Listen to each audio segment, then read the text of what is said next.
नाम पे घर नहीं है फालतू आ जाता है और ऐसा है उल्टे सीधे केस करता है, बिल्कुल उल्टे सीधे केस करता है। मैं ये कह रहा हूँ इसका नाम है जेपी वत्स, आप इससे इसके मेंबरशिप के पेपर मांग के देख लो। ये इंक्वायरी हो गई सर। तू क्या कर रहा है? मेंबरशिप तू क्या कर रहा है? ये विषय हमारी सनराइज रेजिडेंट वेलफेयर एसोसिएशन 2020 जून को बनी। उसके अंदर ये जो लोग आज हंगामा करने आए थे, ये उस समय इनको बिना इलेक्टेड हम लोगों ने गवर्निंग बॉडी बना दिया। इनको 3 से 6 महीने के अंदर सभी रेजिडेंट को मेंबर बनाना था, इन्होंने मेंबर नहीं बनाया। इन्होंने सारे रेजिडेंट को जो उनकी स्लिप थी पेमेंट ली लोगों ने, और उस पेमेंट को बैंक के अंदर जमा नहीं किया, उसकी रसीदें नहीं थी इन लोगों ने। ये सारी बातें चलते चलते लोगों ने, सारे रेजिडेंट ने मीटिंग की और इनको पैसा देना बंद कर दिया। 2022 में जब लोगों ने इनसे चार्ज वापस लेने की कोशिश की, अपने 21 मेंबर की कमेटी बनाने की कोशिश की, तो ये जाके डिस्ट्रिक्ट रजिस्ट्रार के पास एक एप्लीकेशन दे के आते हैं कि जी हमारे यहाँ पे इलेक्शन करा दो। इससे पहले इस एक्स गवर्निंग बॉडी के डिस्ट्रिक्ट रजिस्ट्रार की फाइल के अंदर, सनराइज के अंदर आपस में इनकी कंप्लेंटें सारी लगी हुई हैं, जिसमें इन्होंने आपस में एक दूसरे को ब्लेम किया है, वो पैसे खा गया। इनके जो ट्रेजरर रहे मिस्टर गुलशन मेहता, वो ना तो मेंबर है ना रेजिडेंट है, और उन्होंने लाखों रुपए अपने अकाउंट में 1.5-2 साल तक सिर्फ इसी बात पे रखे कि जी मैं जब तक मिस्टर जेपी वत्स मेरे को बोलेंगे नहीं या डिस्ट्रिक्ट रजिस्ट्रार नहीं बोलेंगे, मैं पैसे वापस नहीं दूंगा। ऐसा नहीं होता। दूसरा, उन्होंने 100 रुपए लोगों के लेके अपने पर्सनल खाते में डाल लिए, और अपने पर्सनल खाते से डाल के जब इनकी आपस में लड़ाई हुई, सितंबर के अंदर उन्होंने 129 मेंबर्स के पैसे आरडब्ल्यू के अकाउंट में कर दिए। तो अब आप मुझे बताएं, एक्ट के हिसाब से क्या वो 129 मेंबर बन सकते हैं? नहीं बन सकते। एग्जैक्ट डाटा तो मैं चाहूँगा कि इसके अंदर हमारी अंडर 53 में इंक्वायरी होनी चाहिए। ये जब इंक्वायरी होएगी तो इसके अंदर दूध का दूध और पानी का पानी होगा। हम डीसी साहब से, डिस्ट्रिक्ट रजिस्ट्रार साहब से अपील करेंगे कि हमारे इस सोसाइटी के अंदर उस टेन्यूअर के अंदर सेक्शन 53 के अंदर इंक्वायरी होनी चाहिए। लाखों रुपए का होगा। इवन अगर आप यहाँ पे हमारे यहाँ सर्वे करा लेंगे तो उन्होंने, हम गुड़गांव में रेड जोन में रहते हैं, रेड जोन के अंदर कोई क्या ट्यूबवेल लगा सकता है अपने घर के अंदर? नहीं लगा सकता। आप अगर इंक्वायरी करेंगे तो उन्होंने लोगों से, हमें जो पता चला है वर्बली, कि पैसे लेके ट्यूबवेल भी लगवाए हैं लोगों के। ऐसे वो वही वाले लोग हैं यहाँ पे। जब उन्होंने 2022 में एडमिनिस्ट्रेटर की रिक्वेस्ट दी, एडमिनिस्ट्रेटर आ गए। एडमिनिस्ट्रेटर आए तो उनका जो रोल था, उन्होंने एक मेंबरशिप लिस्ट देनी थी एडमिनिस्ट्रेटर को। एडमिनिस्ट्रेटर साहब के 50 लेटर लिखने के बाद, डिस्ट्रिक्ट रजिस्ट्रार के 50 लेटर लिखने के बाद, स्टेट रजिस्ट्रार के लिखने के बाद भी उन्होंने मेंबरशिप लिस्ट एडमिनिस्ट्रेटर को नहीं दी, और एडमिनिस्ट्रेटर ने अपने हिसाब से इलेक्शन कंडक्ट करा दिया, क्योंकि उनको 6 महीने में इलेक्शन कंडक्ट कराना था।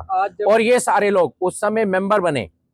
उस समय सभी लोगों ने ये बोला कि अभी सबको मेंबर करके पार्टिसिपेट करने दो, आप एक्ट को साइड में रख दो। क्योंकि ये जो भी ऐसी मीटिंग होती है, जो भी हम अच्छा कार्य कर रहे होते हैं, उसके आके वो विघ्न डालते हैं हमेशा। ये उनकी शुरू से आदत है। और अभी क्या है कि उनको डिस्ट्रिक्ट रजिस्ट्रार ने उनके कंप्लेंट के अगेंस्ट, इंक्वायरी रिपोर्ट के अगेंस्ट, उन 4 मेंबर्स को टर्मिनेट किया हुआ है। वो 4 मेंबर्स की इंक्वायरी रिपोर्ट आ चुकी है। अभी तो वो एज ए मेंबर भी नहीं है। जब वो मेंबर ही नहीं है तो उनको इस मीटिंग के अंदर आना नहीं चाहिए, नंबर 1 बात। और सबसे पहले अगर मेंबर है तो अपनी मेंबरशिप दिखाएं हमें। और दूसरा, उनके कंप्लेंट, हमारे यहाँ कुछ लोग इनोसेंट हैं जिन्होंने कंप्लेंट की, जिनसे धोखे में साइन करा लिए गए। वो कहते हैं हमें नहीं पता था कि ये केस कर रहे हैं, 39 का केस कर रहे हैं। सेक्शन 39 में हम डिस्ट्रिक्ट रजिस्ट्रार से ये रिक्वेस्ट करते हैं, सेक्शन 39 में कितनी बारी कोई केस करेगा? 1 बार करेगा, 2 बार करेगा, 6 बार करेगा? क्या 6-6 बार डिस्ट्रिक्ट रजिस्ट्रार साहब इन केसों को एक्सेप्ट कर रहे हैं? क्यों इस केसों को ले रहे हैं? और दूसरा, जब उन्होंने एक इंक्वायरी ऑफिसर बिठा दिया हमारी सोसाइटी में, उन्होंने 3 एडमिनिस्ट्रेटर बिठा दिए 6-6 महीने के लिए, और वो हमारे यहाँ से 12-15 लाख रुपए ले जा चुके हैं। सारे के सारे रेजिडेंट में आक्रोश है। हर बारी इलेक्शन होता है, जिस दिन इलेक्शन होता है डिस्ट्रिक्ट रजिस्ट्रार उसी दिन उस इलेक्शन को अबाउंस करता है। क्यों करते हैं? जब वो मेंबर ही नहीं है, जब वो उनके इंक्वायरी ऑफिसर को 100 रुपए की मेंबरशिप रसीद नहीं दिखा पाए, 4 महीने यहाँ इंक्वायरी चलती रही और उसके बाद उनका केस एक्सेप्ट कर लेते हैं। तो जी हंगामे का तो मुझे पता नहीं, बट जो आपकी जो मीटिंग हुई है ना, उसका बेसिक पर्पस था, हमारे यहाँ पे नए एडमिनिस्ट्रेटर अपॉइंट हुए हैं और मैं पुराना एडमिनिस्ट्रेटर हूँ, तो मुझे अपने चार्ज हैंड ओवर करने से रिलेटेड ये आपकी मीटिंग थी। हंगामे वगैरह की ऐसा तो कोई ऐसा माहौल मैंने देखने को मिला नहीं। तो मेरे को 24 दिसंबर 2025 को एज एडमिनिस्ट्रेटर नियुक्त किया था और जब मैं यहाँ पे आया था तो यहाँ पे ऑलरेडी मेंबरशिप की एक इंक्वायरी चल रही थी अंडर सेक्शन 39(6) और इंक्वायरी ऑफिसर जो है ना टीसी सांगवान जी थे, उन्होंने अपनी जो इंक्वायरी की जो रिपोर्ट थी वो 4 मई 2026 को उन्होंने डिस्ट्रिक्ट रजिस्ट्रार गुरुग्राम को सौंप दी थी और सेम डे मेरे पास में रिटर्न डायरेक्टिव्स आ गए थे कि जो उन्होंने अपनी जो वो लिस्ट जो इस्टेब्लिश की थी फाइंडिंग्स के दौरान, उसी लिस्ट के ऊपर में इलेक्शंस कंडक्ट कराए जाए। 61 मेंबर्स इस्टेब्लिश किए थे। 7 तारीख को मैंने अपना शेड्यूल जारी कर दिया था। शेड्यूल के हिसाब से हमारा 23 तारीख को नॉमिनेशन डे था, 25 को विड्रॉल की डेट थी, 29 को रादर अनअपोज सारे के सारे जितने भी हमारे जो गवर्निंग बॉडी के मेंबर थे वो अनअपोज इलेक्ट हुए थे और मैंने अपनी ड्यूटी पूरी करते हुए जो इलेक्शन का रिजल्ट था वो डिक्लेयर कर दिया था और डिस्ट्रिक्ट रजिस्ट्रार के वेबसाइट के ऊपर अपलोड भी कर दिया था along with my report. Society के कुछ ऐसे चंद लोग जो हैं जो इसको मुद्दा बनाना चाहते हैं, मेरी नज़र में वो बिल्कुल गलत था, क्योंकि मैं करीबन 4-5 महीने के करीब जब एडमिनिस्ट्रेटर था, मेरे पास में उन लोगों में से जिन्होंने कंप्लेंट जो रेज की थी उनमें से किसी भी एक भी मेंबर ने मेरे से कभी संपर्क नहीं किया। पूरी ईमानदारी से इंक्वायरी रिपोर्ट सबमिट की गई थी, डॉक्यूमेंट्स के आधार पे थी। अगर कोई आदमी पीछे कोई किसी कारणवश से गलत अगर ऐड कर दिया था, इसका मतलब ये नहीं है कि वो एक एलिजिबल या बोनाफाइड मेंबर बन जाता है। सो मेरी नज़र में ऐसी कोई भी चीज़ है नहीं, सब सभ्य लोग हैं, एजुकेटेड लोग हैं यहाँ पे, और मुझे ऐसा कोई कारण नहीं लगता कि इलेक्शंस को अप्रूव ना किया जाए। मेरे हिसाब से इलेक्शन अप्रूव कर देने चाहिए। शिकायत ये की है उन्होंने कि उनका नाम नहीं है लिस्ट में। कानून के हिसाब से उन्हीं के द्वारा लिखे हुए उनके शब्दों में मैं रिपीट करता हूँ, वो ये कहते हैं कि जी कोई भी अगर मेंबर बनता है तो उनकी मेंबरशिप जो है हमारे रूल 11 के तहत उनको जो है अपनी फीस बैंक अकाउंट में डिपॉजिट करनी चाहिए। लेकिन उनके जो जो जो केस है उसमें इंक्वायरी अफसर ने पाया कि उन्होंने फीस जो है टैक्स नहीं कह सकते, यहाँ के जो ओनर हैं वही बन सकते हैं। HRRS एक्ट 2012 के अंदर में हुए हैं और सोसाइटी री रजिस्टर्ड है 2012 के अंदर में। तो इसको लगता है, लेकिन जो मुद्दा जो जिन आदमियों का मुद्दा है वो 2012 के बाद का ही है जी, पहले का नहीं है उनका। सवाल मेरी आपसे रिक्वेस्ट है कि उन कंप्लेनेंट्स के पास जाइए, अगर चाहो तो मैं भी चलता हूँ, आप वो अपने डॉक्यूमेंट्स दिखाइए और हम रिकमेंडेशन अभी दे देते हैं। आप जाइए उनसे क्वेश्चन पूछिए कि उनका रीजन क्या है। एडमिनिस्ट्रेटर आता है, कोई 5 साल से बैठा हुआ है, कोई मैं भी यहाँ पे 4-5 महीने आया, आके ना अपना रिम्यूनरेशन लेते रहते हैं, टाइम पास करते रहते हैं। गवर्निंग बॉडी है, ये मालिक है यहाँ के, और इनकी सोसाइटी इनके सपोर्ट की जाए, ये मेरा मानना है।